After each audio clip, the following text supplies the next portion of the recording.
हाणे असां थोरो पर्सनल थींदासीं, थोरो पर्सनल ॻाल्हियूं कंदासीं, ठीकु आहे। ॻाल्हि असल में इहा आहे की तव्हां नोटिस कयो हूंदो की मुंहिंजी जेका सिंधी आहे उहा परफेक्ट सिंधी न आहे, ठीकु आहे। ऐं मां इहो क्लेम बि नथी कयां, ठीकु आहे।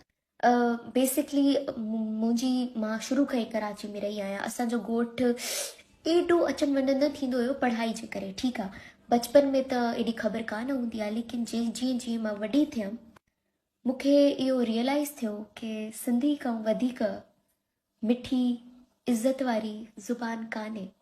ऐं मां जेका सिंधी सिखी आहे उहा घर वारनि जे चवण ते न सिखी आहे या ॻाल्हाइण ते न सिखी आहे जीअं ॿारु सिखंदो आहे। मां पंहिंजे शौक़ सां सिखी आहे। इहा मुंहिंजी मुहबत आहे सिंधी लैंग्वेज सां।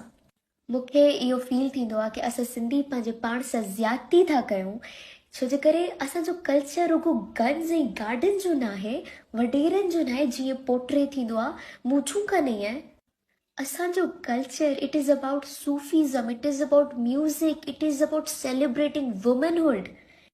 जेतिरी इज़त असां माई खे ॾींदा आहियूं, जेको अदी जो लफ़्ज़ आहे, कहिड़ी कहिड़ी ज़ुबान में बाक़ाइदा इहे इज़त ॾिबी आहे औरत खे।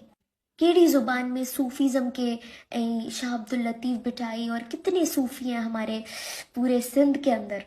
असांजी सकाफ़त खां बहितरीन का सकाफ़त कान्हे।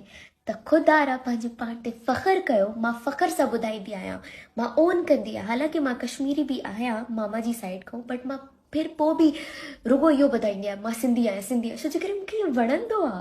मूंखे वणंदो आहे चवणु पंहिंजे पाण खे की मां सिंधी आहियां, because I love everything about this culture. जेतिरी इज़त असां महिमाननि खे ॾींदा आहियूं, पर दोस्तनि खे ॾींदा आहियूं, मायुनि खे ॾींदा आहियूं, मतिलबु कमाल यार, कमाल।